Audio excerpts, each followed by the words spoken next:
My father was born in 1926 in rural Oklahoma, the youngest of 8 during the Great Depression. His family had little, but his eldest siblings were able to provide for him school clothes and jobs in the summertime. My father still speaks about this generosity during such a difficult era. Perhaps this value of family support systems, combined with my Hispanic mother's collectivist culture, is why I value compassionate acts today. My mother grew up in San Antonio with a Mexican-American father and a Mexican mother. They valued education and sent my mother to private Catholic school. The emphasis on the importance of education would carry over into my own belief system, even to this day. They were landowners, and despite their hesitation at my mother marrying a white man who was not yet Catholic, they gifted the couple a very small sum of money. This gift would grow into a lifelong account and became my economic advantage. It paid for tuitions. I think it bought my white identification. At least it gave me a sense of belonging to the private schools I attended. It also enabled a false assumption that all private schools were better than public schools. Perhaps I had this false assumption because I felt separated from my neighborhood friends, or perhaps it was from the socialization of the private schools. My grandfather's generosity, paired with my father's savvy financial strategies, not only gave me an economic advantage, but would also become my cultural capital. Collectivist at home, individualized at school, I was influenced by both. Perhaps I developed that deficit thinking about public education because of the attitudes of people I grew up around, the economic advantages, and the hidden rules around success and money. Perhaps because my school and my church were the same place, my collectivist views of valuing friends and family and community and the intermingling of all of those continue to grow stronger. My exposure to other faiths was limited. Maybe my parents thought they knew what was best. Or maybe they thought in school I would learn about other world religions. But I didn't. I accepted Catholicism as the one true faith for many years to come. Watching my second grade teacher cry as the Challenger blew up inspired me. I saw her display of emotion in front of children as powerful, not weak. I remember I wanted to be just like her, a powerful woman. Later, in college, my faith would be challenged when I met my first Jewish person. I felt angry with my parents for the lack of exposure and angry with myself for buying into Catholicism. I knew my Jewish friend wasn't wrong, and neither was I, but I felt lost. My cultural lens had a new color. Yoga eventually would culminate my multicultural self and a new practice of faith. My fair skin, paired with my cultural capital, has enabled me to identify as white, pass as white, and definitely have white privilege. Individualism, hidden cultural rules, and hegemony led to my deficit thinking and to the rejection of my Hispanic phenotype. I would later come to embrace my Latina self, but my relationships today remain mostly with white people. Is that because I never really fit into either group? I would often hear, "Well, you're not really like the rest of them," from my white friends. And since I didn't know Spanish, I couldn't really fit in with my Hispanic friends either.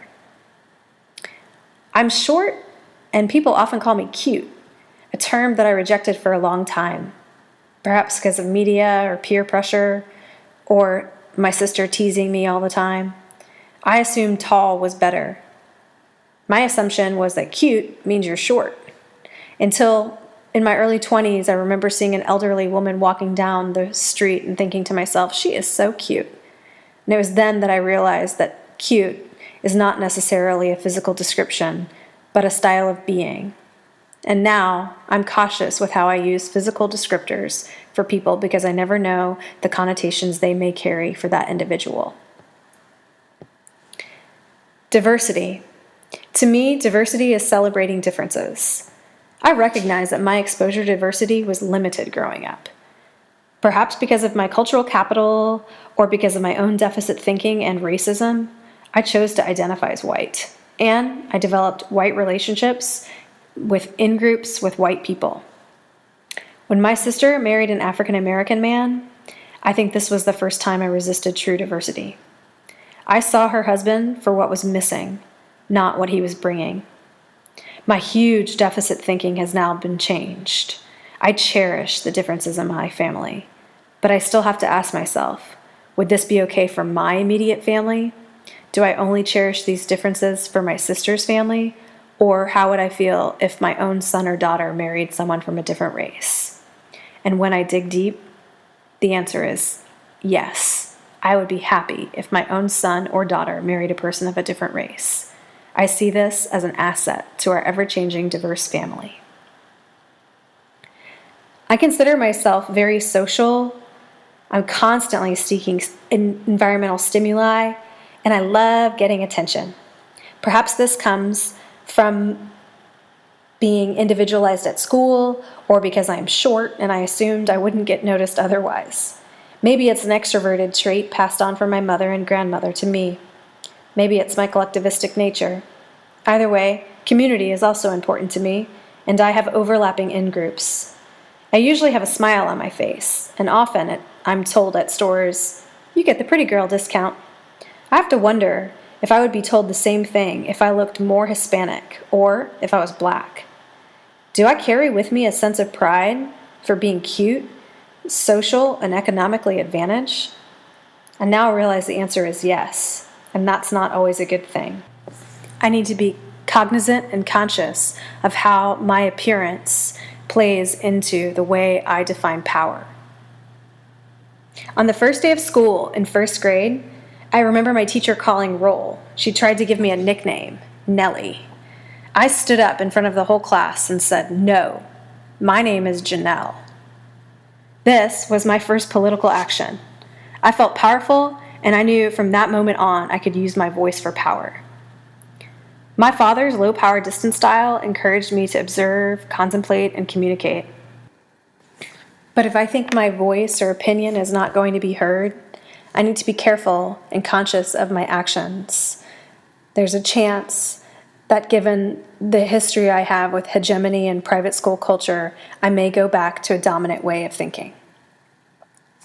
I define power as independence, creativity, and influence.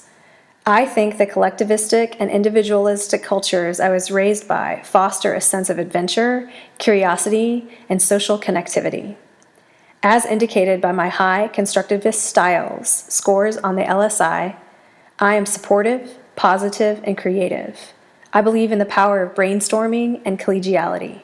I truly value what others bring to the table, and I look to others for insight.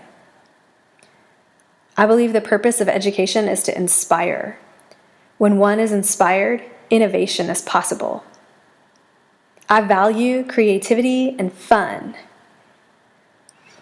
Going to Catholic school emphasized individual academic goals and accomplishments, but it also required community service. And growing up with a Hispanic mother gave me a strong family and community connection. As I look back, I can now see where I developed my sense of positivity, serving others, and social connections, and a focus on achievement. I am a constructivist, feminist, critical theorist, and above all, student-centered.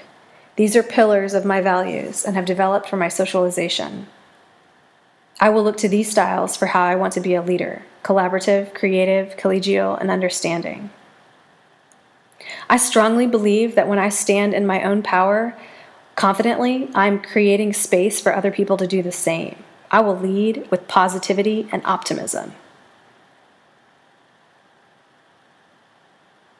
Just like the Romantics, I see teachers not as taskmasters, but as resources to satisfy the curiosity of learners. I think that all learning should be student-centered. And I truly believe that all learning can be fun. Transcending the lines between students and teachers is a tenet of my educational platform. I think this is often forgotten in special education. I want to be a leader that shows my willingness to learn from all, not one who sees what is lacking, but one who thinks critically and sees assets. My yoga teacher once told me that true compassion is not empathy or sympathy. True compassion, he said, is seeing the light in others and holding them accountable to be the best human being that you already know they are. That summarizes so much of how I see life and how I want to lead, inspire, and collaboratively create with others.